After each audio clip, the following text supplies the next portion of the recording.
Welcome back to Tuesday Night TerrorVision. After a 2-week hiatus, we're back, and probably better than ever. As I got to get a new shirt. I got to make some new shirts in the Teespring. Welcome back, Mrs. Co-host Trina. How are you? Thank you. I'm well. Happy to be here. Yeah, this was quite a movie. I am not looking forward to reviewing. Yeah, we were talking backstage, and Trina was less than impressed with this movie. Like I said, I just was kind of like at a lot of points during the movie. And the eyes did go from there to the back of my head as they rolled. Yeah. This was an odd choice for Sydney Sweeney. I'm not familiar with her, filmography or anything.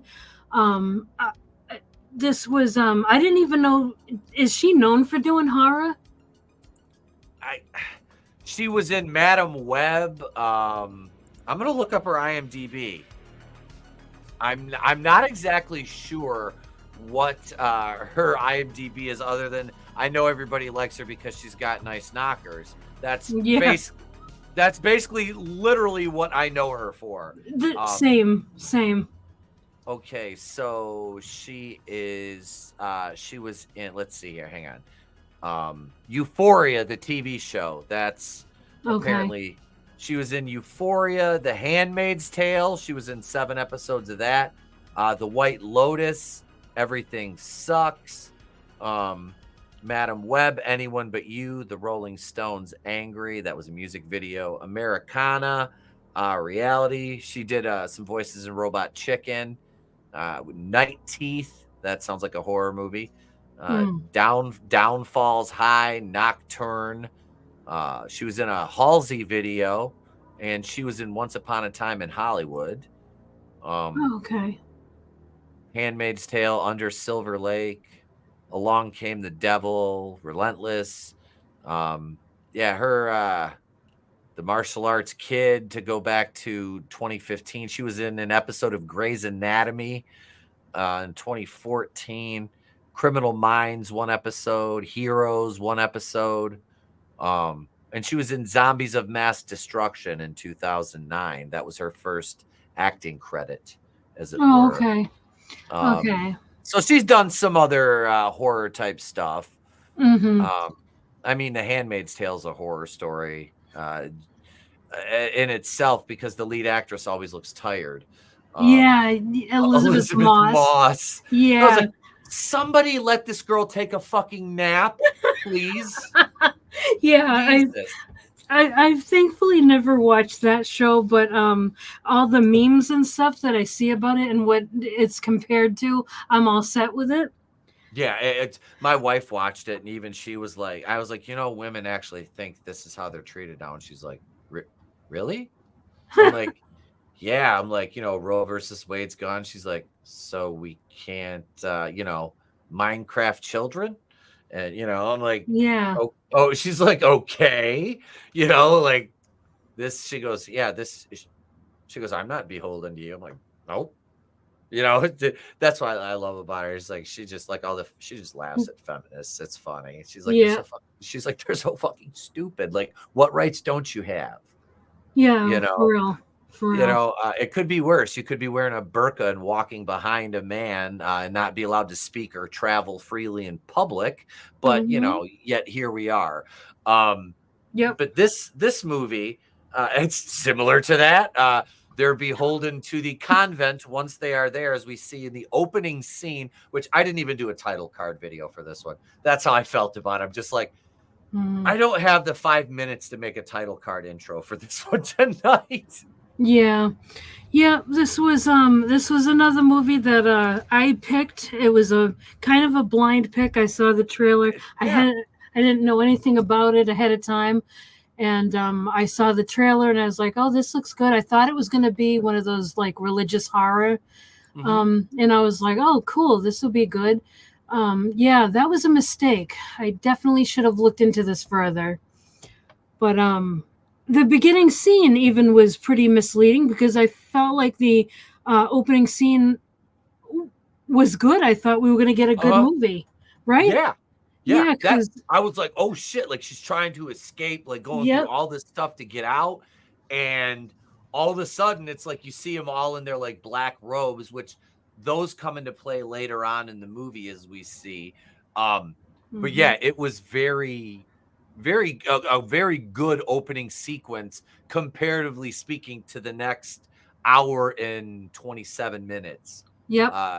You know, because just it's all downhill from there. It is literally just the to me anyway, like that's the apex is the opening scene, and then like the more you keep finding out, the deeper you sink in the quicksand that is Immaculate. Yep. What's up, Papa Cotton? Sexy nuns, I'm on board. Well, the only time we get to see Sydney Sweeney in any sort of state of undress, she's pregnant, so that kind of ruins it.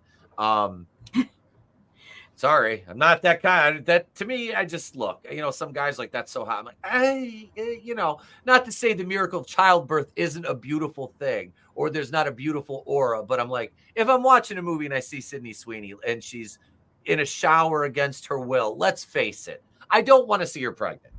Sorry. Yeah. I know it's with the movie and all, but I'm jumping around here. But yeah. It's all good. Yeah. And hey, Godzillionaire. Hey, Papa Cotton. Hope you guys are well tonight. But yeah, okay, so since the opening scene is the best part of the movie, we might as well lead with that. Okay, so yeah, first thing we see is a nun, she's praying the Hail Mary, and she leaves the room, and it's at night, so it sets the atmosphere that something's going on, a little bit creepy vibes. And she sneaks into another nun's room. The nun is asleep because it's at night, and she goes and reaches in, quietly pulls open a drawer, and she's looking for keys. So she finds the keys she's looking for, and then we see her running out of the convent. She's headed towards the tall iron gates, and she's trying to unlock the gate, but there's not only is it locked, it's also chained and everything, so she's having a hard time, but she manages to kind of get a maybe 6 or 8 inches gap gate to squeeze through, and we think she's gonna make it. Then all of a sudden we see these nuns approach, and they're all in black, but are those the ones they had the red veils on their faces at the same time? I think so. I think that was them. Yeah. It was when they were walking out. The only reason I'm thinking this is because we just watched the show, but all I was thinking was Tommy Shelby and Peaky Blinders, and the boys walking down the street in slow motion, and here come the fucking nuns. I'm just like, it's Peaky Blinders. I was like, nothing good's gonna come from this, and boy, was I right. Yeah, like you said, she gets out through the gap in the fence, and she's crawling, and all of a sudden she gets pulled back, and you're like, oh, they're just gonna pull her through the fence. Oh no! But wait, there's more. They pull her through the fence, and her knee is against one of the fence, the grates on the fence, and all of a sudden you just hear snap, and they break her leg. I'm just like, oh my god! Yeah. What that escalated quickly. I mean, that really got out of hand fast. Yeah, I did not. I did not expect that. No. I was like, Jesus, what is this? Who the fuck is under there? Hulk Hogan? You trying to leave? That ain't gonna work for me, brother. There's my wrestling reference for tonight. Oh, there's an angry wall of text. Shit. I think even Trina would agree tonight that wrestling would be more interesting than Immaculate, and she would probably tolerate. Yeah. She would probably tolerate the birth of Mae Young and Mark Henry, their child, which was a hand, more so than what we got throughout the remainder of this movie. I would watch pretty much anything over this movie. we've seen the best part of the movie right here. Yep, this is legit the best part of the movie, and then then it kind of like it ends with we see her in well, we presume that she's buried alive in a coffin, Yep. and she's screaming and screaming, and then like as she's screaming, the title pops up, Immaculate, and she's still screaming, which I thought was a good effect. Like, that was good. I don't know what you call it, editing or whatever. Like that was good. I'm gonna give credit where it's due. But yeah, like we've said, that was literally the best part of the movie, and that's it. There you go. Yeah. Bong. There you go. It's the way it pops up. Yeah, and it really did look cool. It kind of it was retro. It was retro feeling. Yep. Like I said, that right there, you take that opening sequence and the title, and you're like, okay, Yep. And they carry into the start of the movie where we are introduced to Cicilia, right? That's her name, Cicilia, who is played by Sydney Sweeney. Go ahead. I'll let you. Yeah. Oh, okay. So that happens. And then we see Cicilia. She's I forget the term of it, but she's gonna be taking her vows to be a nun, and but she's stopped at like this office. I'm not really sure if it's immigration or what the heck it is, but they're going through her belongings and they're asking her like what led her to decide to become a nun and stuff like that, and all the dialogue in this movie is intentional. So she says she actually doesn't look at it that way, and they're like, what do you mean don't look at it what way? And she says, I don't see it as that it was a decision. That's an important line because of what the rest of the movie is. So then she's picked up by Father Tedeschi and brought to the convent, which we see it's kind of like out in the countryside. It's beautiful, and everything. So she makes it there, and then she's looking around. She's meeting the like the senior nuns and stuff, and they're all happy that she's there and everything. And then she meets another nun, Isabel, who seems really like angry, just in general, seems like a bitch. She doesn't seem happy that Cecilia has come to this convent, but she's the one assigned to like take Cecilia around. So yeah, she's just being shown, all around, and what the nuns do, and yeah, like what you would expect, basic tour of the convent and everything. The place is big, and it's actually really nice. And then she gets to her quarters, and she's happy to be there, and Isabel's like, you don't have to take your vows tonight. And that was a little unexpected. And Cecilia, she was like, well, no, I think God has prepared me for it. And so she's like, she's all said. We're establishing that Cecilia is very faithful, and she wants to take her vows and all of that stuff. And we're getting weird vibes from Isabel right off the bat. Very. Yeah. She was not a good welcoming committee. No, definitely not. Yeah. She's just a beacon of joy. This one, it's funny too, because like having seen the movie now, you're like, everything makes sense, in hindsight. But if you're just watching it, you're like, Jesus, why is she such a? Well, I mean, I'd be jealous of Sydney Sweeney too, but yeah.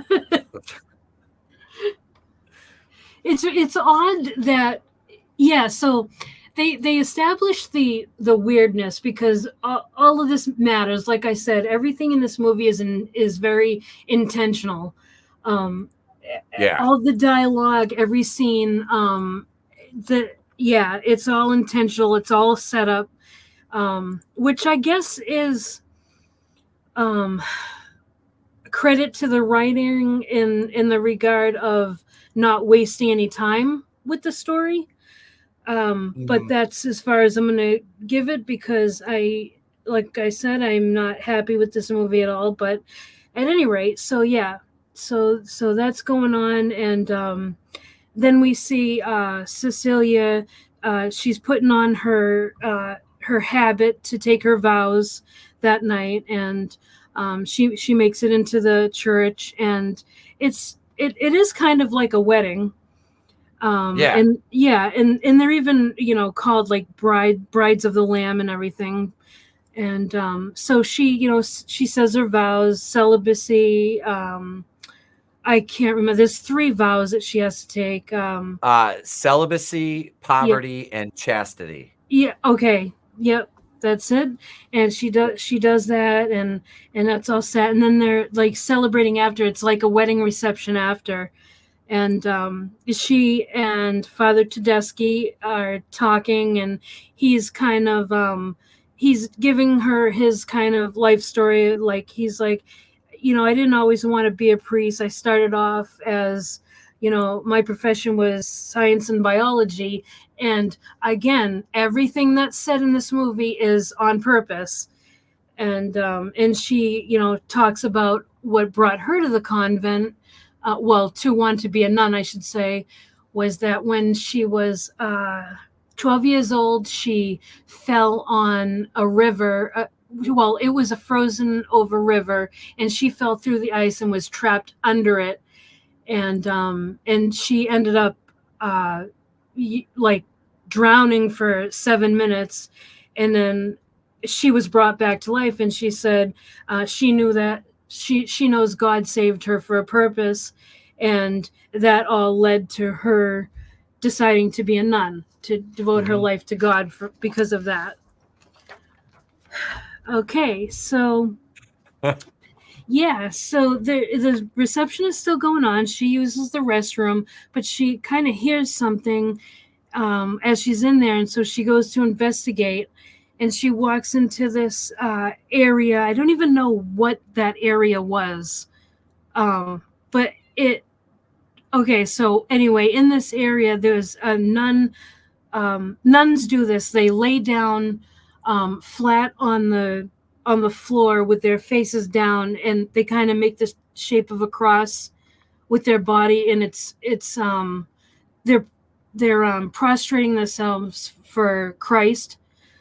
They're showing their obedience, and this kind of takes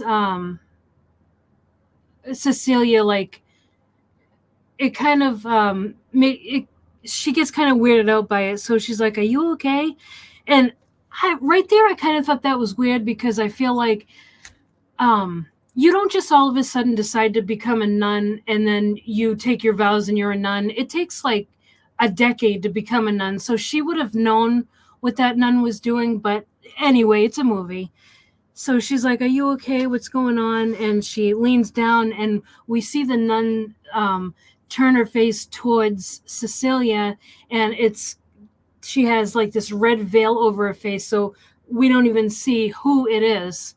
And then she kind of like jumps back from it, because it like startles her, and the Reverend Mother is there, and it startles her, and she's like, she's kind of given to her feelings a lot and stuff like that, just trying to explain what's going on. And then she takes her to this I don't know what it's called, but it's like a little glass cabinet that's holding an artifact. And she takes it out, and she's like, "Do you know what this is?" And she's like, "This is a nail." And she's looking at it, and then like we see her through her eyes look up at the crucifix, with Jesus' hands and feet. And she's like, "Wait, this is actually like one of the nails. And then she was like, yeah, suffering. And she's talking about how Jesus suffered for us and suffering is love and all of that stuff. And then she goes to hand it to Cecilia. And when she does, Cecilia kind of gets like wobbly on her feet and she passes out. And then we see the next thing we see is her in like this a confessional booth, and but it doesn't seem right because she's like talking to the priest, but the priest seems to keep getting further away from her, and then she's looking and she's like, what's going on? She's not saying that, but it's what she looks like. And all of a sudden, like, just the darkness like kind of encloses the whole thing, and she sits back, and then arms reach to the wall and grab her, and we see her kind of like struggling, and she's in this room, and it looks like she's on this medical table for women, and these red veiled nuns are in front of her, and she's like, struggling and yelling and stuff. And then we see a nun grab what looks like that nail and stab her in the heart, and then we see her wake up in bed, and it was like it was a nightmare. And then she's looking over to her doorway, and she sees what looks like outline of a nun there, and she's freaked out, and she goes to turn on the light, but there's nothing there. And so she goes back to bed, and the next morning she's they're in the mess hall and eating and stuff, and the Reverend Mother is talking about what they'll be doing for daily work and all the duties and stuff like that, and they get assigned to different, like each side of the room gets assigned to someone, and Cecilia and this other nun named Gwen end up becoming friends, and they get assigned to Isabel, who is the one in the beginning that is given the creepy vibes and trying to convince Cecilia not to take her vows. And she's like, oh, what an honor it is to have to basically mentor you guys and stuff. And Gwen just shit talks her the whole time. Yes. That was actually funny. Gwen, Yep. Gwen is a free spirit. She's kind of a loudmouth, and but yeah, they become friends, and they're like doing laundry and stuff together, and they're joking and having a good time, and she's being taught like how to do all kinds of stuff, like which way to hang the laundry so that the wind blows them correctly, and even like she goes to learn how to slaughter a chicken, and she's like, I can't. And again, everything in this movie is deliberate. Yep. So yeah, she can't slaughter the chicken, so we assume that they don't make her do it because we don't see her do it. And then so that's and meanwhile Isabel is still giving her that kind of like mean look, just kind of leering at her all the time. And then it's nighttime, and she's in bed, and then we see like all of a sudden Cecile looks over, and a nun is there with scissors, and it looks like she's going to get attacked, but she just takes off a piece of her, like a clump of her hair. And it's like that was creepy. So that was a jump scare, and it was okay. It was well done, I think. Yeah, and then Cecilia is like, okay, let's get you back to your room, because one thing I forgot to mention was in the beginning, as they were touring around, we learned that some of the nuns are older, and so some of them have dementia and stuff, and they don't really know what's going on, and so they're kind of they can do weird things, and some of them can even get violent. So this doesn't rattle Cecilia as much as it probably would have, just any random person. So she brings her back to her bed, and as she is leaving, she looks at the foot of the nun's bed and sees her feet, and they're branded with like crosses. Yep. And that was really creepy. So, and then the next morning they're all bathing, and they're talking, and they bathe in their it's nightgowns, wasn't it? Yeah, it's like they all have this white gown that they wear underneath everything. They bathe in those. How do you wash yourself? It's awkward.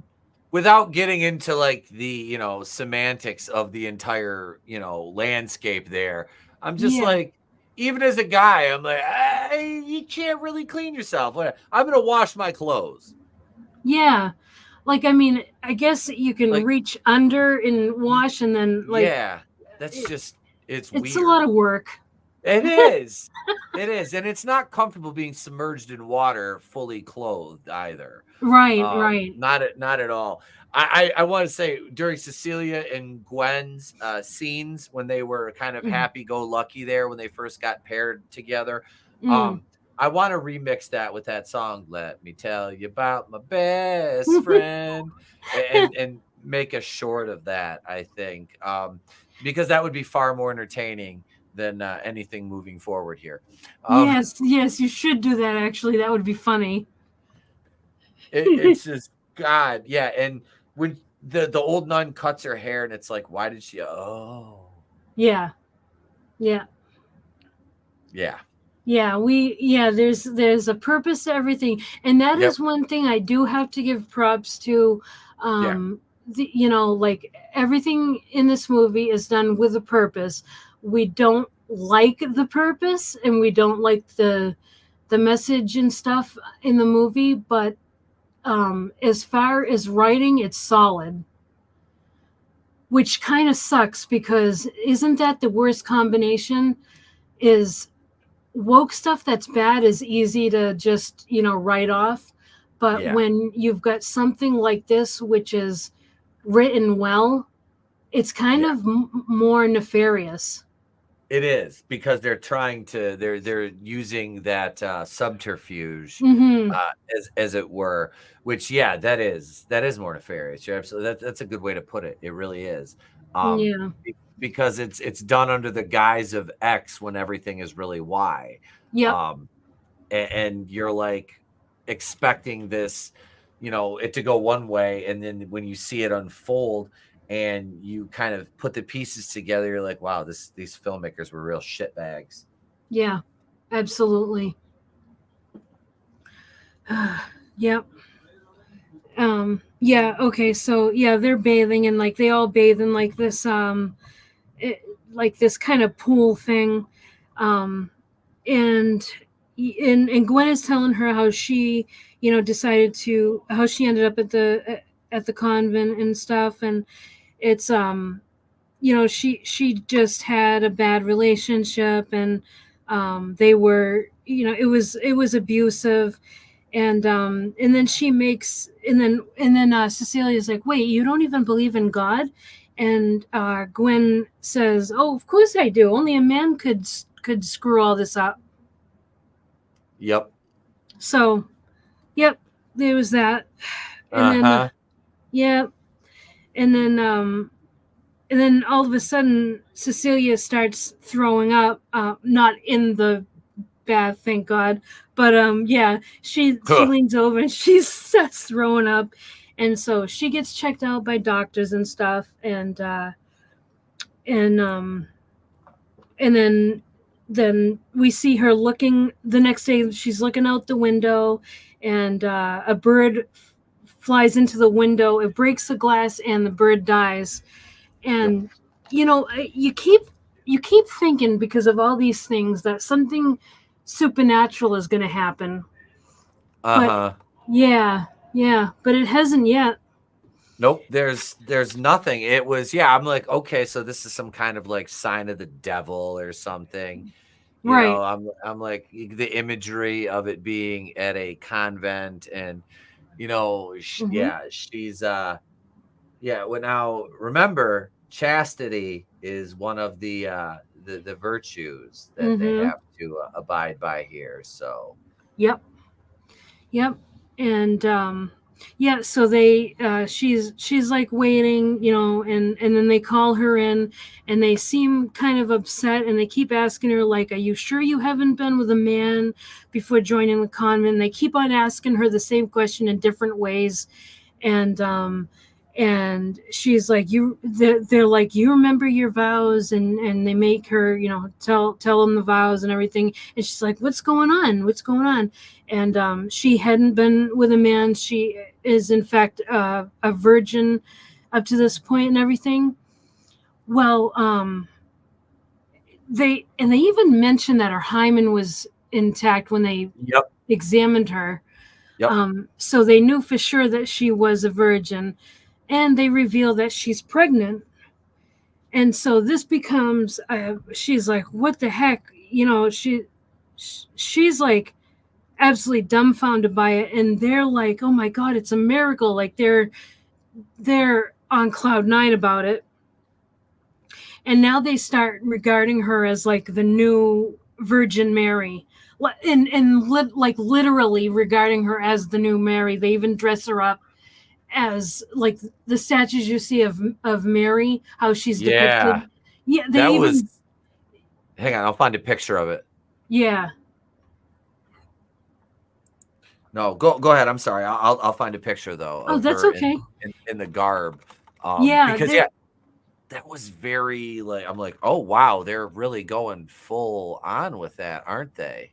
yeah, they really big time, 100% leaned into it, and yeah, it was like if you've ever seen a statue of Mary, that's exactly what they recreated in living form, and yeah, it was nuts, and like they stand up when she walks into a room. I mean, they're like revering her at this point, Yeah. and you know, Here we go right here. okay, yeah, like Whoop.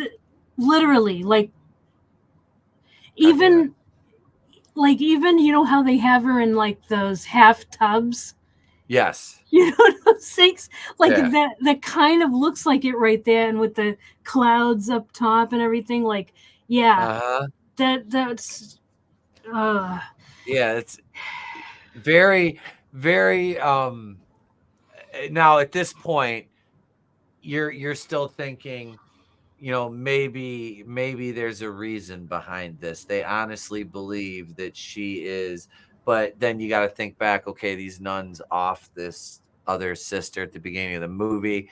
You mhm. know, there's all this weird coincidental things. People are like, Isabel was mean to her from the very start for absolutely no reason. And that doesn't stop after she's, you know, named Queen Mada of Wakanda.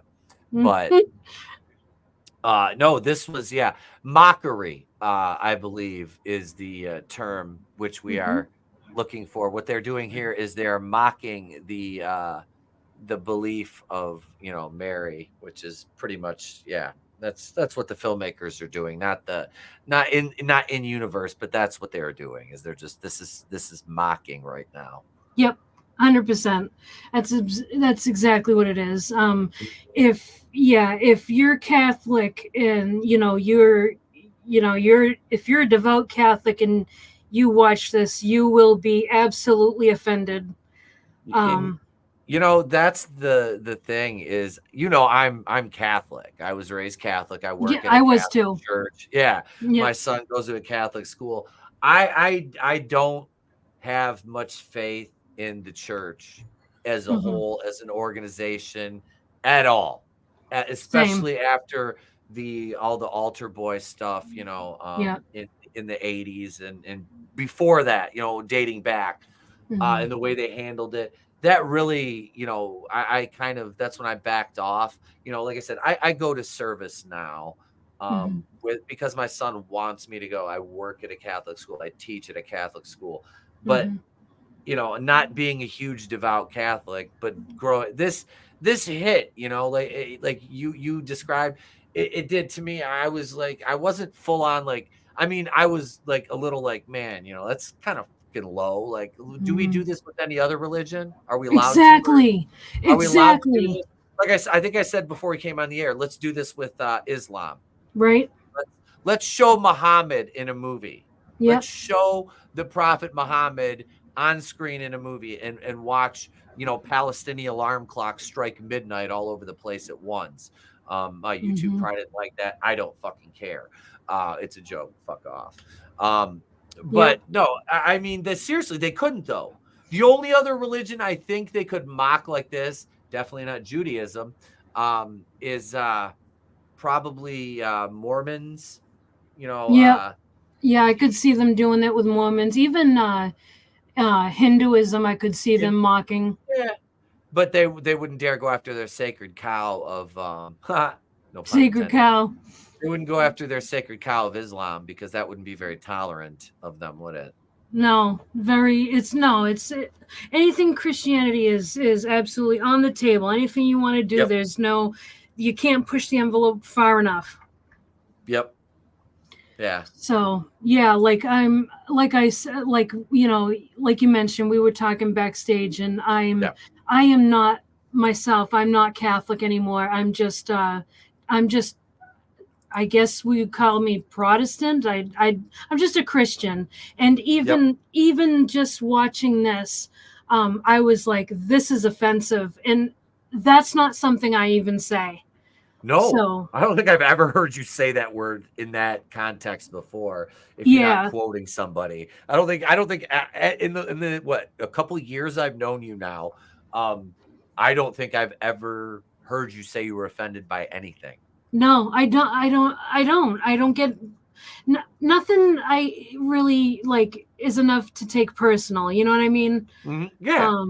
Unless it's something that really in real life affects me. But I feel like the attack on Christianity is something that is getting out of hand. But, that's for another stream. But anyway, so yeah, they did this scene. And so she is absolutely not enjoying any of this. And one thing that was cool about this scene was that she breaks the fourth wall and looks at us. That was... That I thought that was wild. Godzilla, Oh man! I already made one Hogan reference tonight. I don't know if she'll let me get it. Oh, there's another one. I mean, I feel like I'd rather be talking about wrestling than this god awful movie. Wait a second. We'll go over here to the Nitro brand and we'll talk about AEW. No, I'm just kidding. So wait, somewhere Draven's out there right now going like, I heard they were going to mention AEW. Oh, God. I love you, Draven. I got to bust your balls. I thought you were going to be on the show last night. You were probably sleeping. But no, it did. Hey, let's, like I said, just just fourth wall breaking. Boom, here it is. And you're like, what now? We're doing this? Okay. All right. We're going to do this too. All right. Why not? All we needed was a nod and a wink. I know. Like, oh my God. It was, how did this movie pull off being underhanded and overhanded at the same exact time? I have no fucking clue how they managed to do that. That's deliberate writing. That's how you do it. Oh, yeah. Let me look up who wrote this. It was written by Andrew Lobel. And I guess like Sydney Sweeney brought the script to him, and like she had a lot of input in how the movie was like going and everything like that. So she had a lot of creative input in this. which really made me take a dim view of her. Yeah, I wonder if this is she a insane, like, what is she, atheist or agnostic? I mean, what is she that she, decided to say, hey, well, this is fine, we'll just do this. We'll Yeah, just attack Christianity and all its tenets, all its basic tenets, and just shit all over it. Like, for real, it's like, okay, so some Catholics feel like religious horror is sacrilegious because of the content of it, and I don't. I don't either. I can see their point where they're coming from. I disagree. But it's just horror. It's just a movie and everything. This movie didn't even have anything supernatural in it. No. So it wasn't even like this is what is so irritating. It's supposed to be a religious themed movie without any possession or anything in it. So it's really just a commentary. Oh my God, I wish I didn't even see this movie. That's how bad I hate it. Yeah, this was almost akin to Black Christmas 2019 and how bad it was and how deliberately like open the messaging was in it. I'm glad I didn't see that one. Oh God, don't ever. I watched it twice to do my review, and I wanted to smash my face in a car door. So we've had a poll open in the chat. I put it up a little bit before the start of the show, and I said, have you seen Immaculate starring Sydney Sweeney? Yes, and I hate myself for it. No, I'm not a masochist. Right now, we're at 71. No, I'm not a masochist. Yes is at 29%, and I hate myself for it. Yeah, same. I voted. Yeah, Godzillionaire makes a good point here. Looked at Sydney Sweeney's sudden rise to fame as mostly awful movies. Sounds like a deal to someone, if you ask me. Yeah. I mean, and I don't mean this to be like, I'm not saying this to be mean-spirited, because she's an absolutely lovely woman. She's beautiful. Not exactly my complete bag, but she's a beautiful woman. Is she that good of an actress? I mean, no. Does she just have what Hollywood wants? She's blonde hair, tits, and ass. I mean, let's face it. Let's all things being equal, cards on the table. Is Sydney Sweeney gonna be, a megastar someday? Is she gonna be like? I mean, Margot Robbie even. I mean, Margot Robbie's. I'd say she's a good actress. I like Margot Robbie. Yeah, I think so too. She's talented, and she has the same kind of appeal that Sydney Sweeney has. She's a gorgeous fucking woman. But she can act. Yeah. I like I said, the things I've seen Sydney Sweeney in, I've never watched Euphoria. That's not a show for me. Same. And the actresses in it, they're like, oh, they're naked. I'm like, I can look at naked women anytime I want. That's not what I'm looking at TV shows for. You know what I mean? Is it a bonus sometimes? Absolutely, because there's a payoff, But I'm like, that show, just hearing the things about it, and it's got Zendaya in it, I'm like, that's a charisma void right there. Yeah. So yeah, the most of the stuff she's in, I haven't seen because number one, most of it sounds god awful, and number two, a lot of it just isn't shit that I would watch because it's not directed for me, and it's not something I'm going to go out of my way to watch if there's no payoff for me watching it, Right. Yeah. So yeah, I don't think she's a good actress. I mean, let me say she was decent in this, I'd say. Not terrible, but not great. She had some really good scenes, I would say, but overall, it's a middling performance. It's not one you're going to be like, oh my God, remember Sydney Sweeney in Immaculate? Oh wow, what a transcendent performance. I don't think anybody's ever going to say that. Yeah, I agree. I agree with that. Nobody's going to remember this movie other than people like us that'll revisit it in a couple of years and be like, hey, remember how shitty that was? Yes, unfortunately. That's going to be where this movie lives, is in that vein. It's going to be one. I would rather watch Bad Dreams again than this fucking piece of shit. Bad Dreams was dog shit, but it wasn't offensive dog shit. This is just, yeah. Yeah, I completely agree with everything you said. Yeah, like I've seen her in. There was one other movie that I watched. I can't even remember the name of it, and I noticed that Sydney Sweeney was in it, and I was paying attention to her acting, and to me, she comes across as flat. Yeah. I Yes. right, like even her face is kind of expressionless to me, unless she's like recoiled in horror. Other than that, I feel like there's just kind of a 1,000-yard stare. Yeah. Yeah. Yeah. It's very, flat is the best. Dare I say, a more attractive, slightly more charismatic in interviews, Brie Larson. Yes. 100%, 100%. Yeah, Wouldn't. you got to hand it to Sydney Sweeney in this regard because she's not out there saying, "Well, this wasn't made for you," and this all that kind of Yep. crap. Yep. So yeah, you're absolutely on point. Ironic calling Sydney Sweeney flat, right? Just her acting. Just her Just her acting. acting. Yeah.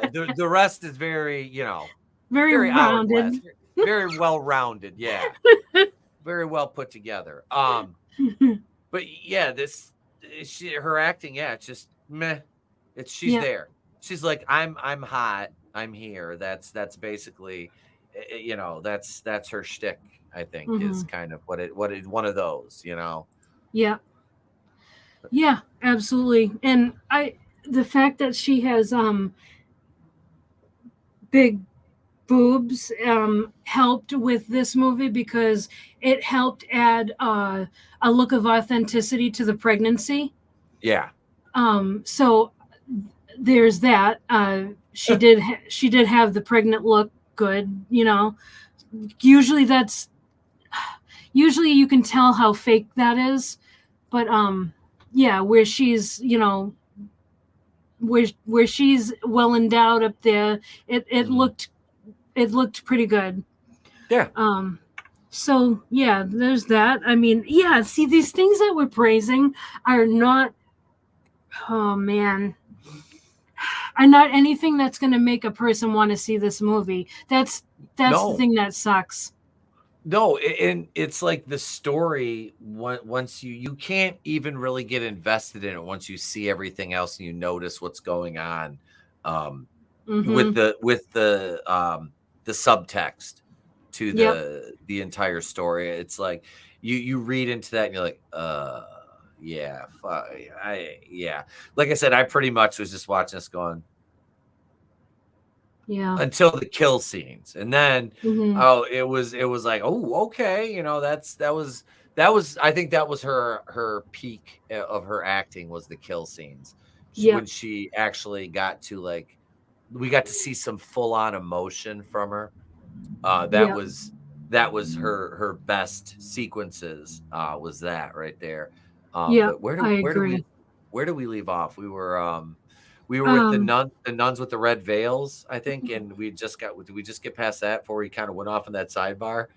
Yeah. Okay. So they discussed the results with her. She's pregnant and all that stuff. Oh, bathing. Yeah. Okay. So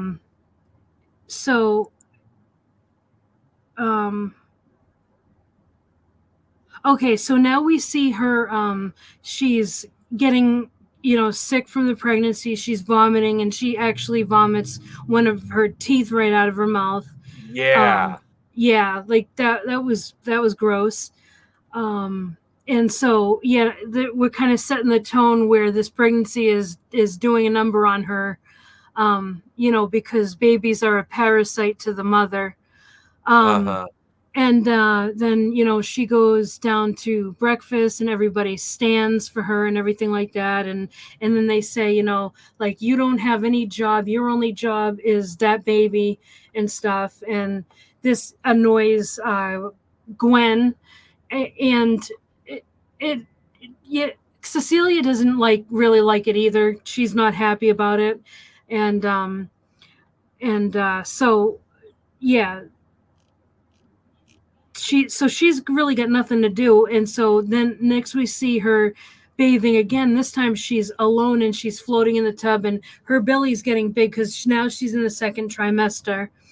And so she's alone. All of a sudden, we see these hands come, and someone's trying to drown her. And we see that it's Isabel trying to drown her. And then, like, Cecilia's like, as she's able to get up and like catch some air and scream, a nun comes and stops her, and Isabel says, "It was supposed to be me. It was supposed to be me." And then she says, "We have to try again." And we're like, what the heck? What is going on? Yeah.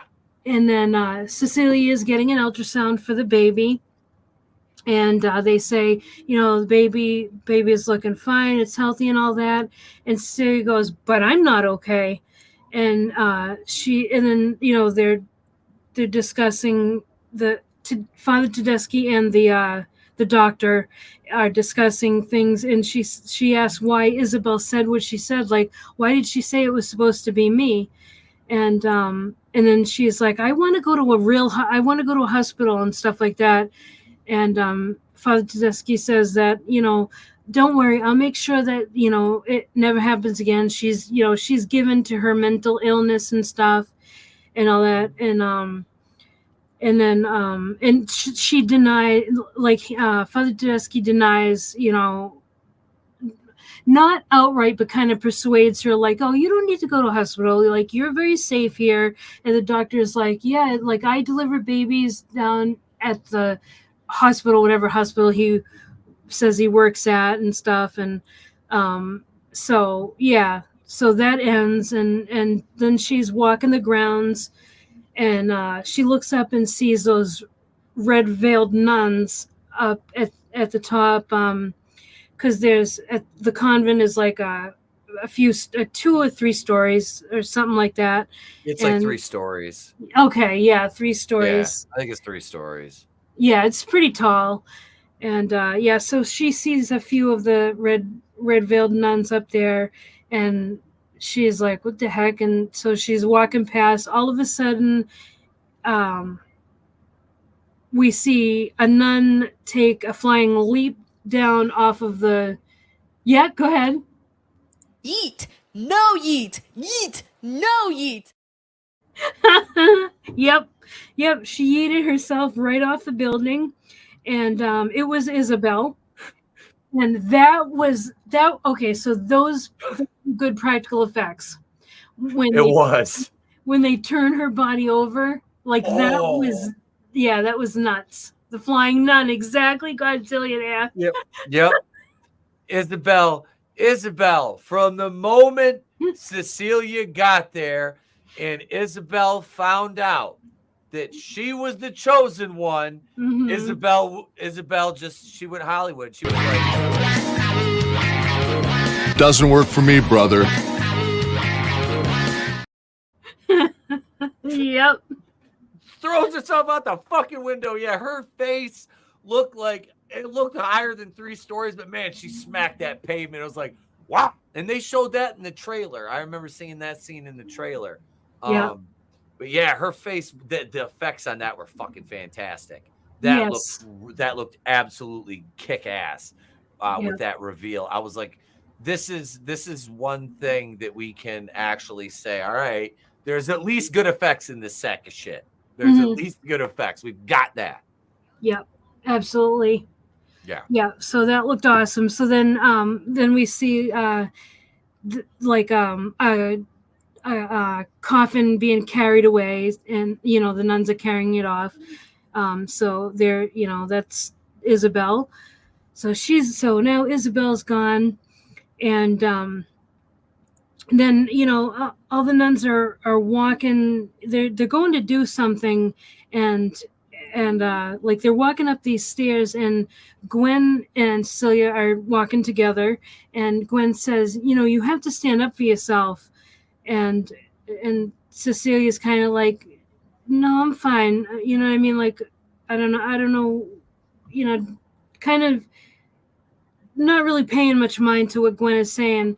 but Gwen decides to lash out, and she just like starts cussing out like the priest and everything, and she's like, how the F do you think this happened? Like all kinds of stuff.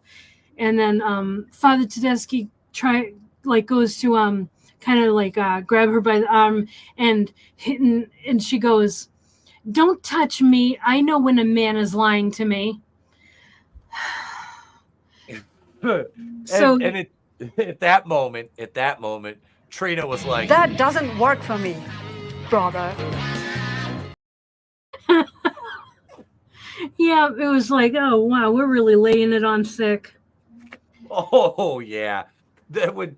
Well, the one Gwen, she started the man bashing like early on when them two kind of became friends. Yeah, and I mean, let's just say she wasn't wrong. Right. She wasn't wrong, but still, it's on the part of the writers going, I need men, you know. I mean, it's all designed that way, obviously. Yeah. It's all constructed. Yeah, exactly. And like that's the kind of both overhanded and underhanded thing about this movie, because it's like you can absolutely understand where she's coming from, because like all of this shit is being done to them against their will. But at the same time, oh man, that's what is so nefarious about this movie. It's effective messaging. I hate to say it, it really is. Well, and that's why their side controls everything. Yeah. Oh, because man. they're not beholden to the rules that we are, because we accept the social contract and the mores and folkways that are socially acceptable, and you know the other side doesn't, to get a bit more allegorical here, but you know they don't, and then we say, hey, you can't do that, that's against the rules, and they're like, well, fuck you, we make the rules, and we're like, you rascals, and that's all we do. That's literally it. Always that's literally it. Always a step behind, always playing catch up. And that is as bad. And this, speaking of allegory, that is as bad as misery tubers. Yes. That's as bad as being like, you know, I hang on, let me do. I'm going somewhere with this, but I need I have props, and I need that, not props, but I have aids that I need to share with you all. Damn it, that came out wrong. Hang on a second, because I have to stall here until this uploads, and then I'll do the bit. But yeah, there's a certain you know type of misery tuber that you know they do the same thing over and over and over again, and everything is against the message, but then they're like, wait for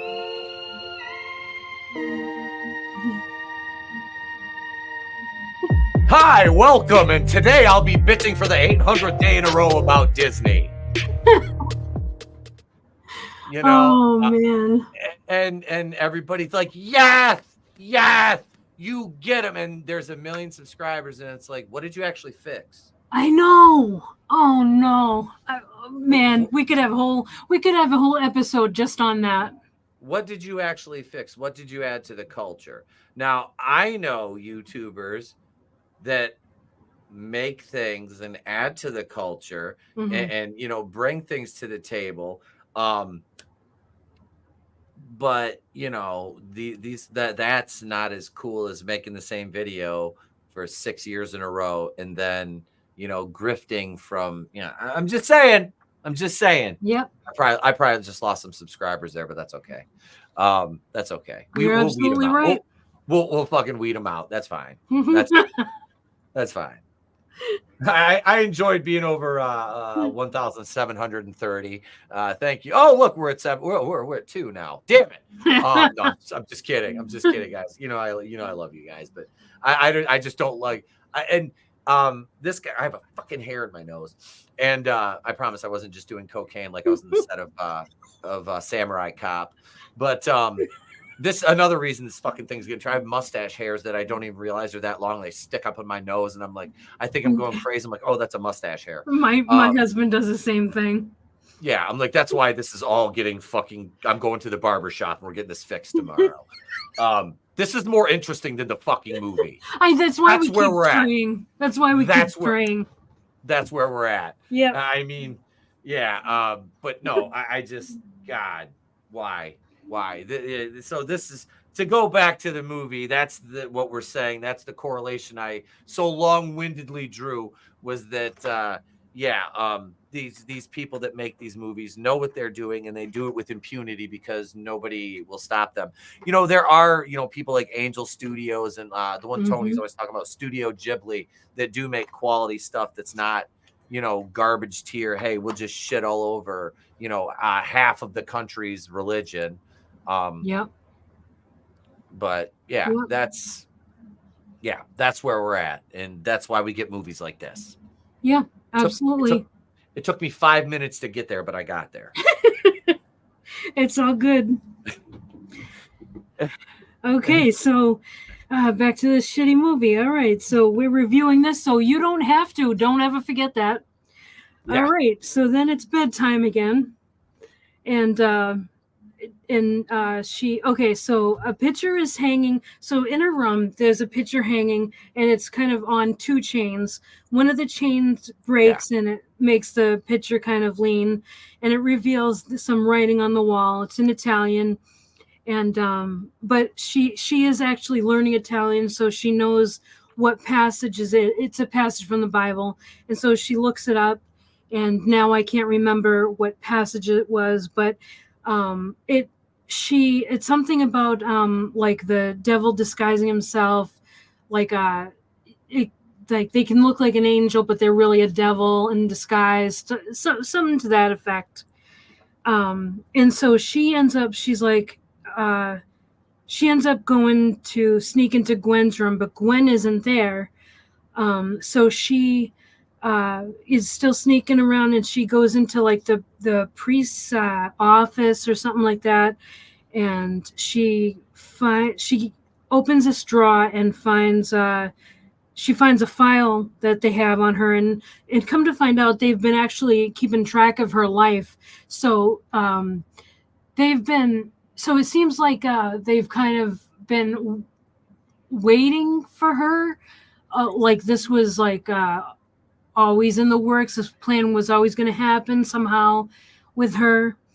And this spooks her, so she goes outside, and when she's outside, she hears like this yelling, but it's kind of like behind doors. And she looks into like the keyhole and sees that it's Gwen, and Gwen is tied up to a chair and everything, and she's like yelling, "No, please don't," and everything like that. And they end up grabbing her tongue with these like medieval pliers, and they cut her tongue, which was a cool scene. And this like, so Cecilia like backs away from the doors, like she's horrified, and that nun that had cut her hair earlier in the movie, kind of like grabs her by the mouth to stop her. I think it was to stop her from screaming, so she doesn't get in trouble. And that's what I got from that. Yeah, that's how it came across. And when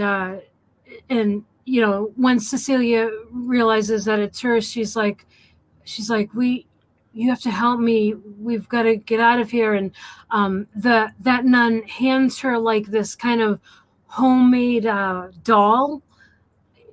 But it's not a doll. It kind of looks like this voodoo thing with her hair. And she's horrified by it. And the nun's like, "You are never leaving this place. You're never going to get out of here." And so that ends, and then we see the next morning, Cecilia's like screaming, there's blood all over her, and it looks like she's having a miscarriage. So she's like, "Can please take me to the hospital? I don't want to die. I don't want to die."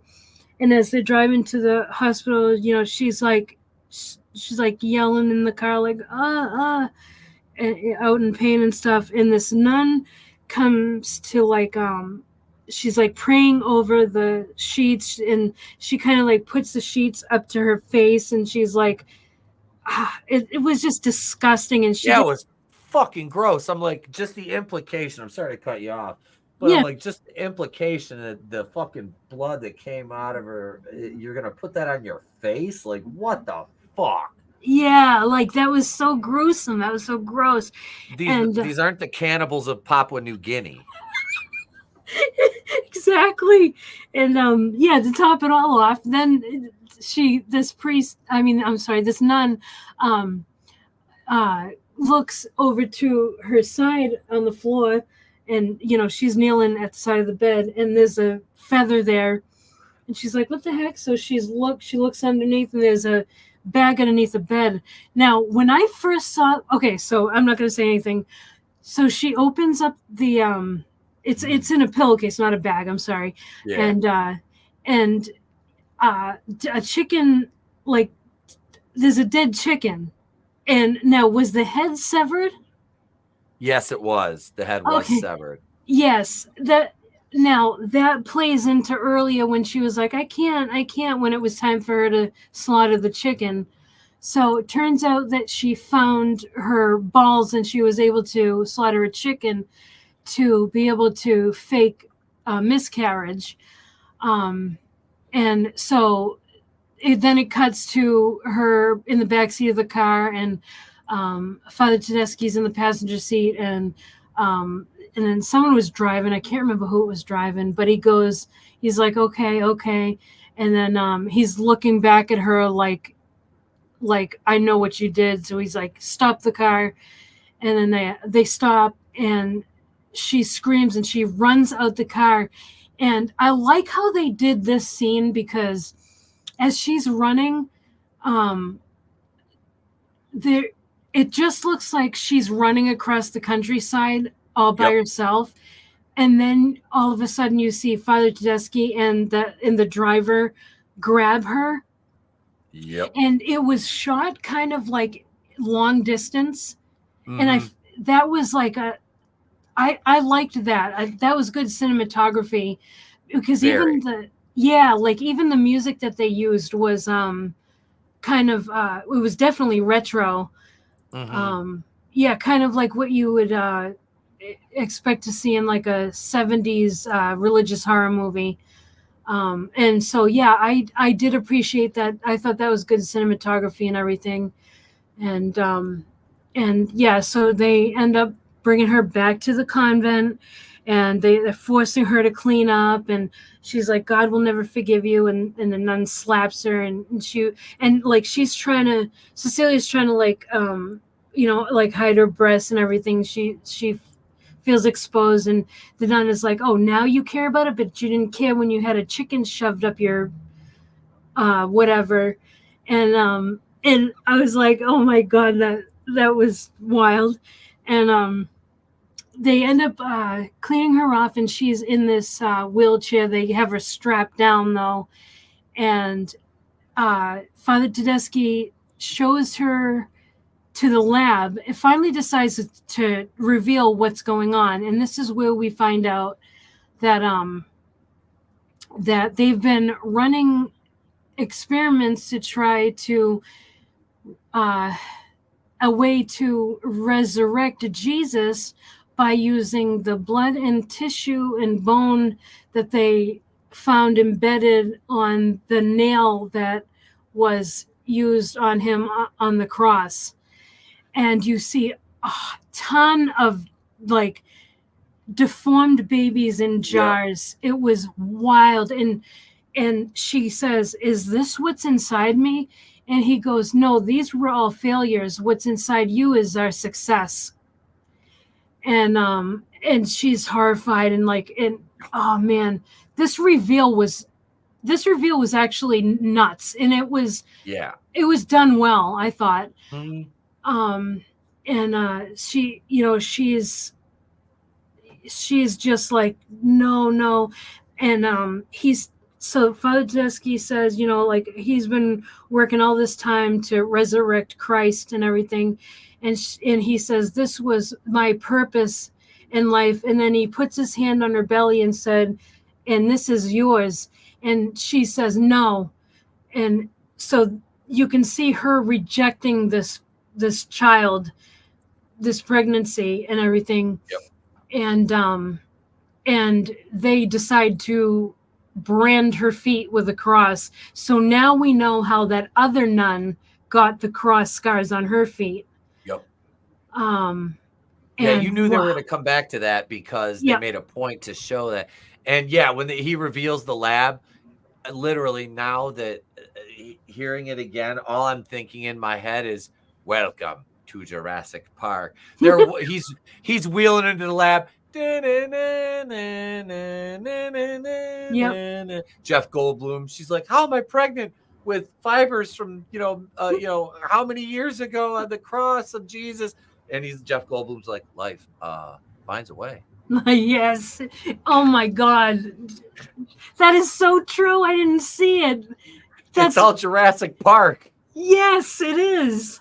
Holy crap. The fucking other guys like Dr. Henry Wu in that, Yes. Jesus. Oh my God. Yeah, it's Jurassic Park. That's what this is. Jesus Park. It is. It really is. And all those deformed babies that were failed pregnancies in those jars. Like, oh man, that was wicked because I want to like freeze frame it and just be like, enhance, so I can see some more of those because it looked, they kind of, it was really fucking, it was gnarly. It was, because you look at them, they get progressively worse. It does. Different stages of growth and everything. And then they wheel her back to her room, and they unstrap her arms, but when they leave the room, they lock her, so she's trapped in her room now. And then then we see her, next time we see her, she is at confession again, and she's asking the priest, how long have you been targeting me? And she keeps trying to get answers from the priest, and the priest is like just confess. He doesn't want to talk about it. And then and she's like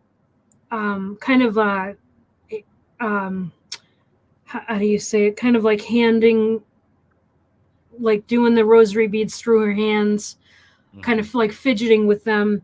And we see like her fingernail, she starts to pick her fingernail off, and she's basically rotting, like the pregnancy is destroying her body.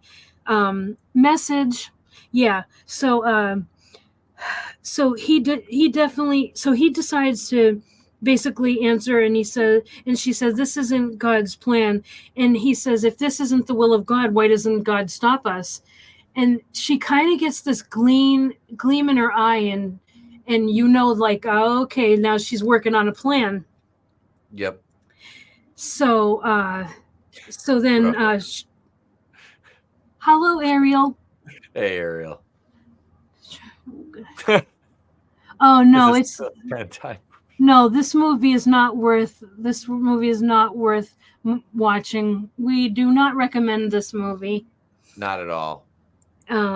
So now she's having another ultrasound, and the nun is like beaming with happiness. She's like, blessed child, and the child is gonna save us and everything. And Cecilia is just like mortified. She just hates the whole thing. So she takes this heavy, it's like a desktop cross. Yeah. It was wicked. Yeah, it's like full metal. It's like probably iron or something. It sounded heavy.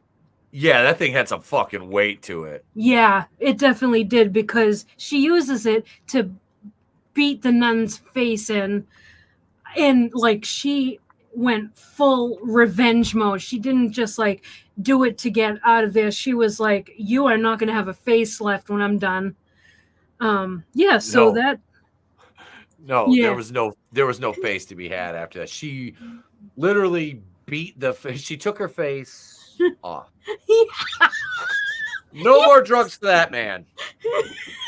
There's so many jokes to be made from this fucking god awful movie, and that is another one right there. So far, we've got it's like Jesus Jurassic Park. Yep. We've got a Face Off reference. I mean, yeah, this is just, oof, yeah. Oh man. So yeah, when she's done bashing the nun's skull in, she walks out of that room, and then her water breaks, and she says, "God damn it!" And she ends up making her way to the priest and strangles not Father Tedeschi, but like the head priest, the cardinal. The cardinal, yes, that was the cardinal. Exactly. Yep. Yeah. So she, because he's watching the nuns. He's like on his balcony, and he's watching the nuns outside down below, and she takes her rosary and strangles him with it, and we hear like that the hyoid bone, or what's that in your neck? I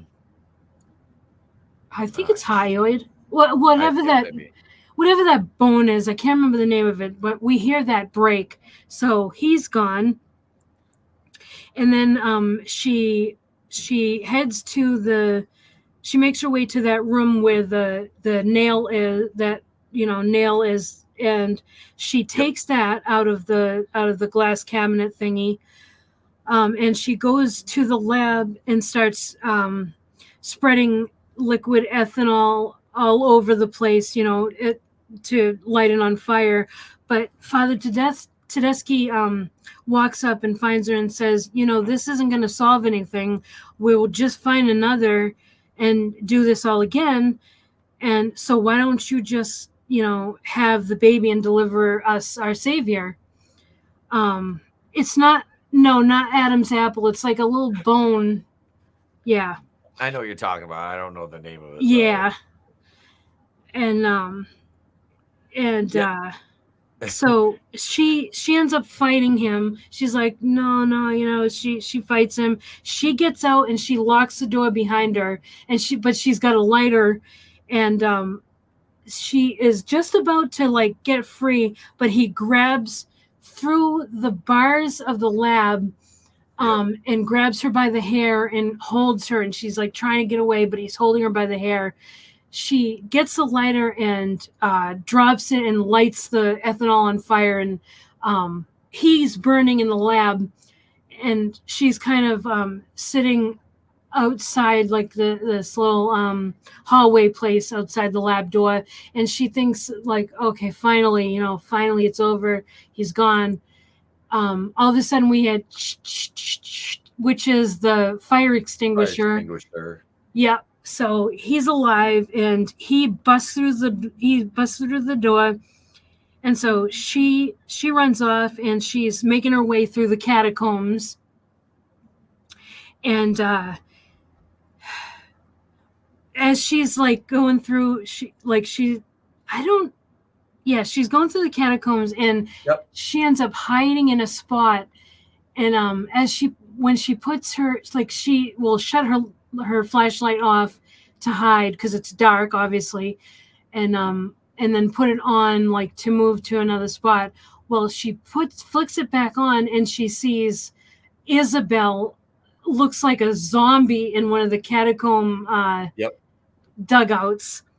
So yeah, that was wild. So she ends up running, and she finally finds a light in the wall, and so she's making it through, and she's crawling because it's kind of like a little tunnel to daylight, and she's making it through. All of a sudden we see her go backwards. Father Tedeschi has her now, and he starts using the scalpel that he has to give her a C-section, and she's screaming, and she takes the nail and stabs him right in the neck, and he bleeds all over her, which was awesome. That kill was great. That That was fucking badass. But he like hacked her stomach open too with that Yeah. scalpel. Like, Yeah. they're down there fighting, and I'm like, oh, they redid the end of Halloween Ends with Corey Cunningham and Michael Myers fighting in the sewer. I know. But yeah, that was a dope kill scene. It's like she should have been like the body of Christ compelled you and stabbed him in the neck with it or something like that. I don't know. I know. After she stabbed him in the neck, I thought she was gonna have a one-liner, but they didn't do that. They should have done it when she killed the priest too, been like smoking kills after she done choked him out with her rosary, picked up a cigarette, took a hit, and then put it out on him, and then walked out. And then she kills that guy and like, something about the body of Christ or something, just stab him in the neck. She should have had some one-liners. I would have, if you're gonna write it this bad, at least put some jokes in it too. Yep. Oh my God, Godzillionaire. Yeah. Priest busts through the door. Oh yeah. And then he says, where is the other one? She kills him. Nailed it. There you go. Yes. That's perfect. Ariel says, you sure it wasn't the noise Jason makes when he's chasing people when he's using the fire extinguisher? Like Jason Voorhees shows up. That would have been fucking cool. How big is this? Oh, sorry. Oh, no, go ahead. How big is the tunnel she's crawling through? It was good size. It was like a big sewer, kind of like concrete sewer drain pipe or something. Yeah, it was like one of those deals. Yeah, big enough for her. Like she's ready to give birth, and it's big enough for her to fit through it. But that's it. Only her. Like just one body. Mm-hmm. Okay, so she makes it out, and starts giving birth, and it's just scream and scream and scream, like it's an extended scream scene. It's a bit much actually. It's just focused on her face. You don't see anything but her face, just in agony, given birth. And so then we hear like this kind of like squelching like noise, and the baby is born, and we kind of hear like gurgling and coughing, but that's all. Like we don't see the baby, but then she walks away, and I was thinking when I first saw it that she's just going to leave the baby. Sort of like over her shoulder, kind of, we see the baby, but we don't really see the baby. We just know that that's the baby. It's blurred, kind of, wasn't it? Yeah. Like the background was kind of blurred. Yep. They don't give you a clear shot or anything. Nope. You just like, okay, yeah, that's the baby. That you just know it. And then, but she picks up a rock, and she goes over to the baby and lifts it over her head and smashes it. Yeah. Yep. And that's the end of the movie. Fade to black, written by blah, blah, blah. Yeah. Jesus, like I said, I thought that the baby was like growling or some shit. I'm like, is this evil? Is it supposed to be like, is it a mongoloid? I don't, but apparently it was supposed to be healthy. So I'm like, oh. Yep. Oh. From all the dialogue in the notes that I took, and, like all the dialogue, we have to assume that was a healthy baby, because they kept giving her ultrasounds, checking the baby, saying, oh, this baby's a blessing. There's absolutely nothing wrong with him. Yep. So no, this absolutely was an intact, healthy child that she delivered. Yep. And Rock versus Wade. Is that wrestling? No, The Rock, Roe v. Wade, except we replaced Roe with a rock. I gotcha. Yep. Yeah. It was a 4th trimester No, I can't go there. But I know it was very unsettling. yep, Um, I was so shaken by it. You were angry when we started talking backstage. Like, you were fucking angry. Yep. And like because I first watched this yesterday, and after watching it, I was so disturbed by that ending. I just kind of sat there with it because my husband and I watched it together, and he was like, "What did you think?" I couldn't even answer him. I was like just sitting with it. My stomach was in knots. No, I can't. I finally was like, I am not okay with that ending. No, I can't. I don't like that ending. And then I messaged Tommy and Vinny, and I was like, I don't think I can do this movie. And it was fucking terrible. I'm glad we did review it though, because I need people to know that like this is a terrible movie and it's not worth it. No, Ariel the baby wasn't evil. No, it's not. There's nothing supernatural. There's absolutely no reason to believe that it's demonic. Nope. Because there was absolutely nothing supernatural in the movie. There was no deformities because they kept on remarking how healthy the baby was in utero. And so, yeah, she gave birth for all intents and purposes to a healthy baby that she decided to crush. With a rock. And why did she crush it, Ariel? Well, my guess is because this kind of gets into politics. Go ahead. It's fine. We're talking about the movie because this is directly why they made the creative choices they made in the movie is politics. Yeah. It's exactly why they made these choices. And we said, here comes the virus before we came on air. Yeah. And that's what this is. Yeah. Well, I think they had her crush it. First of all, Sydney Sweeney's favorite ending to a horror movie is Rosemary's Baby. But I think more than that, in this movie, they had her crush it because she never wanted the child. She was being forced to have the child, which is the commentary on life versus choice. And yeah, so this baby was supposed to be the new Messiah. He was conceived with Jesus's DNA, and she murdered it. So what message does that send? Right. Like you can be the judge of that. Yeah. Yeah. So was this Rosemary's late-term abortion? Oh, yep. Yeah, pretty much. It was infanticide, literally. Yeah. Yeah. This was it was, the ending was grotesque. It was.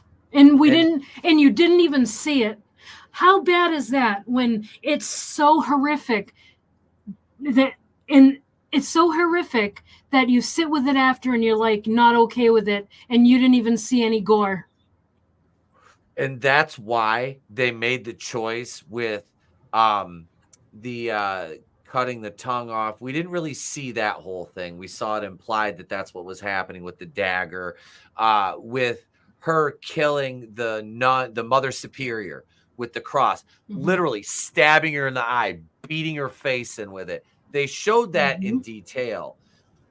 The priest getting slowly strangled, the rosary beads tightening around his neck, which, let's face it, if you've ever handled a rosary, it's not a garrote. All right. Yeah, right. You're not choking anybody out with a rosary, but for all intents and purposes, it was a fucking very physical, very aggressive kill, which I don't know if a woman who's getting ready to go into labor has that kind of strength. I'm not saying she doesn't have that kind of strength in her body because they give birth, obviously, but I mean, in that state physically that she's in, that she could manage it. I could see catching the old lady off, I got bashed her face. She ain't gonna fucking do nothing. Her shit was busted wide open till the white meat showed the first shot. She was bleeding through her gimmick. But yeah, choking the guy out like that, that's like, now how she killed Father Tedeschi, I could see that because he didn't see that shit coming. But all those were so brutal and so visceral, and you got to see it because they weren't going to show the ending, and that was worse than all of it. Yep. That's why they did it. It's like we set the bar way up here, and now we're going to do this, and it's going to shake you more than what you just saw in the last 15 minutes. Yep. Yeah, that's where we're at with this one. Nailed it. Godzillionaire. Absolutely. Yep. Yeah. Yep. Boom. And Ariel, this is what Ariel said. So basically hating on Christianity and that it's basically okay to kill babies. Yes. That was, yeah. That sums up the movie. Yeah. That really sums it up. We really don't have to add anything to that. Yeah. It's not even basically, that is exactly what the movie with the message is. And man, it's just such, I am just so bothered by this movie. I haven't watched a horror movie and felt like this, even after like kills that you didn't want to happen, or you know what I mean. Mm-hmm. This is something different. Black Christmas 2019 wasn't even this offensive because that was just fucking stupid. Mm-hmm. Like this is this is like next level. Like it's almost like a psyop. You know what I mean? It's propaganda is what it is. Let's just if Goebbels was alive right now, he would approve of this. Yes. This type of the propaganda of it all, because that's exactly what it is. It's anti-Christian propaganda, and it's glorifying infanticide if it's done for the right reason. Godzillionaire. Uwe Boll looks at this movie and Uwe Boll can now say none of my movies are absolutely the worst anymore. Who is that? Uwe Boll. He directs video game adaptations. What was that one? The one that I remember most is like, I think he did the Street Fighter movie with Van Damme. Oh, okay. The Island of or House of the Dead. Remember that video game one from like the 2000s? That was god awful. But that's House of the Dead. That's the oh my god, yeah. He's just dog shit movies, but. Okay. Compared to this, House of the Dead is a fucking masterpiece now. Like, I mean, this I don't think I've ever given a movie a negative score before, but I mean, this is a -5 on a 10 scale. Mm-hmm. I mean, I'll go -5 on this. I've never given a movie a negative score. This is a negative. Yeah, there's nothing to be gleaned from this. Yeah, you get some cool kill scenes, but overall, the movie's propaganda is garbage. This is absolute dog shit. Like, and I'm not, like I said, I'm not a devout Catholic or like a Bible thumping Christian, but I mean, Jesus, pun intended. This was just, it was terrible. It was absolutely fucking terrible. Give it a fuck you score. That's about it. Yeah, that's about it. It's just a big fuck you to this movie. Wouldn't she have died from blood loss from being stabbed in the stomach in the catacombs with no medical on site, giving birth to a baby? That's what I thought too. My wife even said that. She's like, Jesus, he cut her deep with that scalpel. Like he fucking cut her. And then she gives birth and all that blood. It's like she didn't. There's no. Like we didn't even mention she bit through the umbilical cord like a rabid dog. Oh, yes, that's right. Forgot it, which was unnecessary. Yeah. Because, like, why separate him from the umbilical cord when that comes out anyway? You you only do that if you're gonna keep the child, like that. Okay, so anyway, yeah, so Yeah. that's because we didn't know that she was gonna that she was going to murder the child. Yeah. Because up until then, I kept hoping, like, I just didn't want it to happen. I really didn't. I kept like, I wanted her to look at the child and be like, "This is my baby." Yeah. Um. Yeah. That's kind of what a little bit of redemption. Yeah. And then, yeah, as soon as she walked away, I told her wife she's going to fucking, I said, she's either going to leave it or kill it. And Yep. she stopped. I said, oh, yep, she's going to grab some. And then I said, she grabs a 50-pound fucking rock. Like, she just gave birth, got her stomach cut open, and got the hell beat out of her. And now she's just lugging around this big ass rock. Like, I know. Totally unbelievable. Yeah, I just unbelievable and fucking horrifying. Yeah, this was just, it was bad. It was bad all around. I wouldn't recommend this to my worst enemy. They could show this to prisoners to torture them. I know. I mean, that's what this movie is. This is gonna fade away into obscurity. Like I said, people will look back at this year in horror and say, "Oh, that movie was made." I really want to look into this and see, like, let's do this real quick. We have the Rotten Tomatoes score up. Not that we put much stock in Rotten Tomatoes at all here, but 72 critics, 60 audience. Let's take a look here at some of the reviews. Despite the film's, this is Grant Wilson from Fiction Machine, and he says, despite the film's slow buildup, it's the last half hour that works the best. It's probably a stretch to claim the wait is worth persevering, but it does provide a satisfying note of horror on which to climax. Gives it a 6 out of 10. Better conceived than brought to life, says Nestor Betancourt from Nestor Cine de Sete Hollywood. Gives it a rotten score. Craig Lindsay, Metro Times Detroit. It's kind of fascinating, even admirable, seeing Sweeney and company make a horror flick that proudly embraces its lurid lunacy. Oh, here we go right here. C.H. Newell, Father, Son, Holy Gore. Immaculate is a horrific, deadpan satire of how the Catholic Church treats women, a very literal depiction of nuns as brides of Christ, followed through to an unnerving biological end. Gives it a 4 out of 5.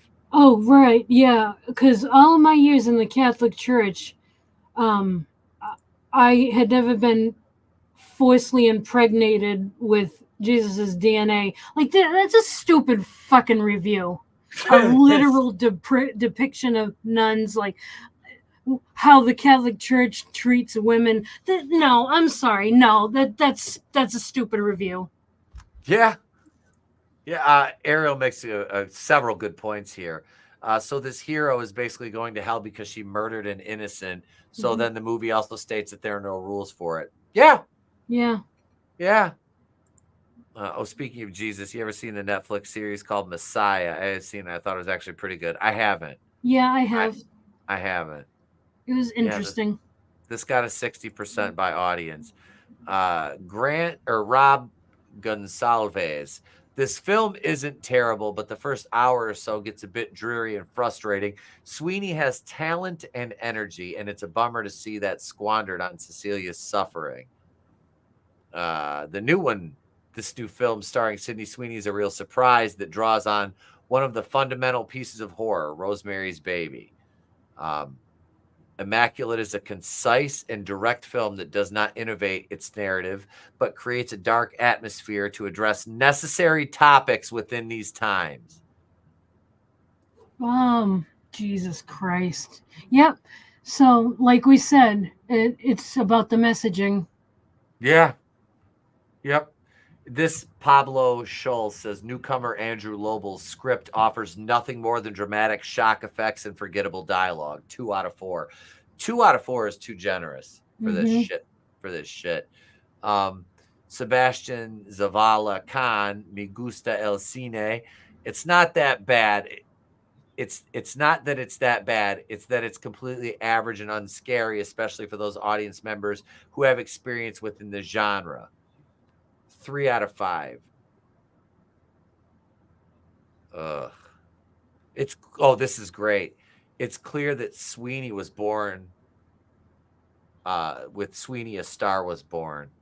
Oh my God. Good Lord. Like this right here. This is a 6 out of 10 review. Listen to how this is worded. Its short running time, setting and ending position immaculate in an acceptable range within the genre. Like that's like a backhanded like insult almost. Yeah, basically say it's average. Yeah. Yep. Sweeney is thrilling in Cecilia's arc from the wide-eyed purity to hellfire fury. Her final act is berserk. Yeah. Yeah, these people are fucking idiots. Yeah, these people are fucking idiots. Like I don't see any net positive gain from this. Yeah, Godzillionaire draws a good point here. Almost like they wanted reviews from predominantly Catholic Spanish-speaking population to hype it. Yep. That's why I'm shocked it was getting good reviews from them, you know? Yeah. That's this movie made 15,671,000 domestic, 11,500,291 international for a grand total of $27,180,598 against a $9 million budget, probably 2.5 times that. So it just eked out a small profit, and it opened domestically to $5,338,921 on March 20th in France. And then the U.S., it opened. Is this? Yeah. When the hell did it open in the U.S.? I don't know. But this. March 22nd it opened here. But yeah, this was just. It was dog shit. There's really nothing else to add to it. It was fucking. No, I don't think they can make a sequel to this. I mean, I really hope not. I don't. God, let me see if there's an. I'll Google it real quick. So they put this movie out right before Easter. Yep. That's a bold strategy. It just adds to it. Uh-huh. Oh no. Let's see. Let me look here.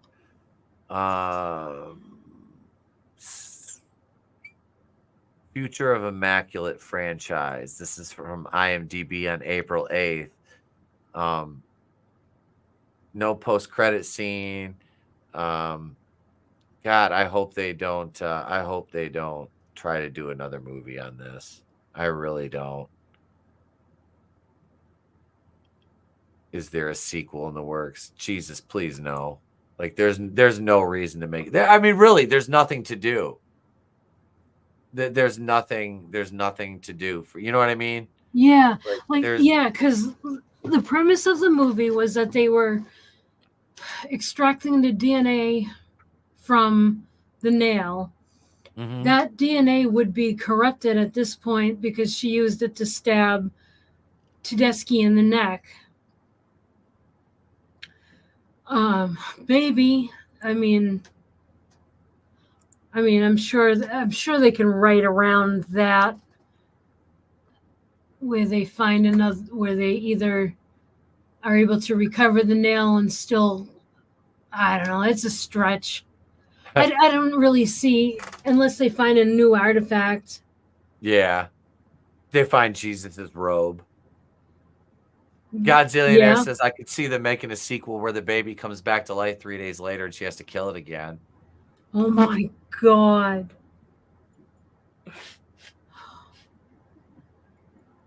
Oh, baby's born again. Wham, wham. The end. But that's all, folks. The movie's literally a Rick roll. It's just a fucking Rick roll. It's like 3 minutes long, and a minute or 2 minutes 25 seconds that is credits, opening and closing credits. Yeah, Jesus, this movie is fucking god awful. Don't watch it, folks. Don't waste your time. Don't. Yeah. Oof. Offensive on every level. Yeah. This movie was. Yeah, Godzillionaire, thanks. You just gave them the premise for the Immaculate 2. This time Cecilia gets even. Yeah. I wouldn't be proud of this one. I would not be proud of this movie. Like, I just wouldn't. Not at all, folks. Not at all. If I made this just sack of fucking dog shit, yeah, I'm not claiming it. I'm not touting this one. I'm not saying, look what I did. This is awesome. Nah. No, this was fucking terrible. This was terrible. Yeah. Yeah. I won't be in any kind of rush to catch any of these creatives on this work. No. Any of their future work anytime soon. No. There's. Yeah, good choice, Lurch. This was everything comes back to Star Wars, man. You see the fucking baby doing something, goes. Fight you, I will. You thought you could kill me, mother.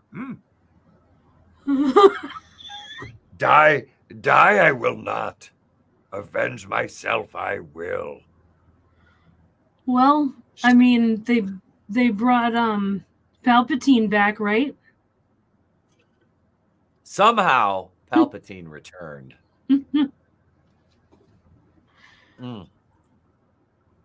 Horror games. So when is Trina gonna play horror games? Yeah. Well, me and Vinny just wrapped up Resident Evil 6. We'll have to find one. See, this is where I wish we had the Friday the 13th game.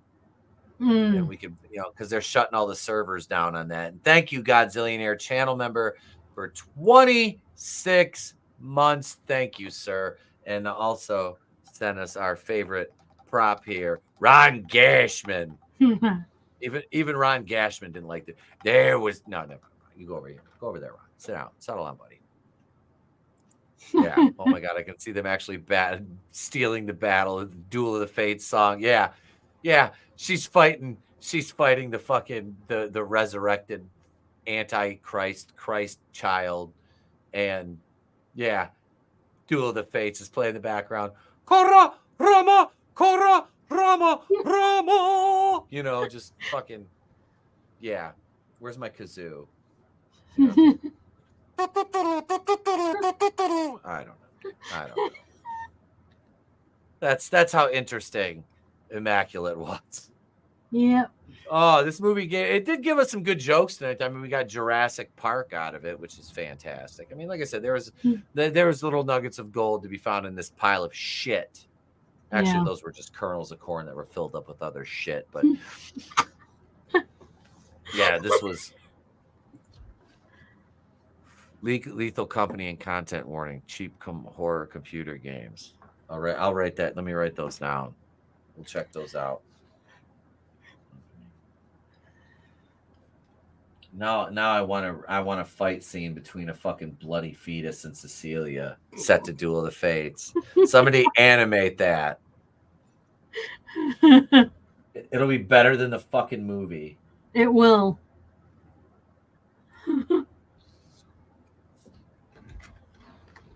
All right, games. Okay. All right. So yeah, we're not even wait. As they're moving about, they actually end up in the Naboo area. The Gung is there. Meats are gonna fight the Antichrist. Meats are stop him. Jar Jar. You know, here comes. Oh god. He keeps fucking trying to lick Cecilia from like far away with his tongue.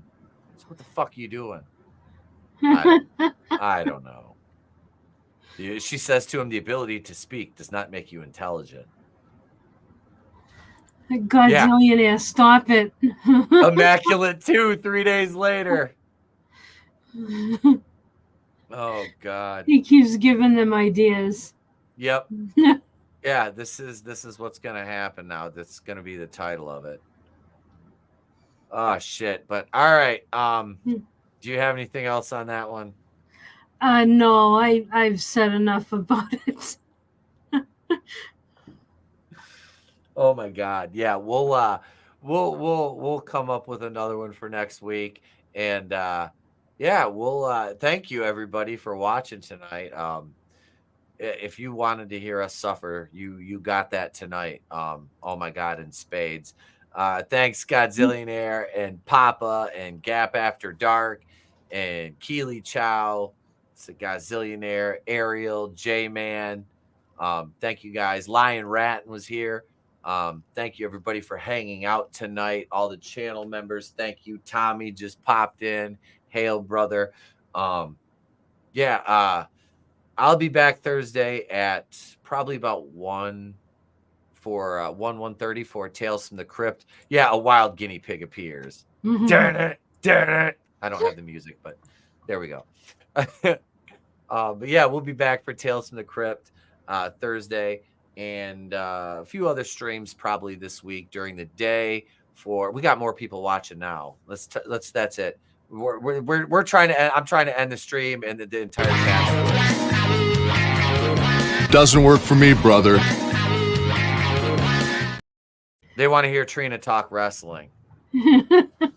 After this, they want to hear Trina talk wrestling. I would have rather talked wrestling than this stupid movie. Yeah. We'll pick a better movie next week. Yeah, because I had bad dreams. Tarot was even better than this. Tarot looks like a masterpiece next to this. Madman looks like a masterpiece next to this. Mm-hmm. Well, I don't know about. Yeah, it does. It does. Yep. It checks out. That checks. But damn, thank you everybody for being here. We'll be back next week. I'll catch you guys throughout the week. And yeah, we love you. Thank you. Remember, it is always better to burn out than fade away. And don't waste your time with Immaculate. Not even for Sydney Sweeney's glory.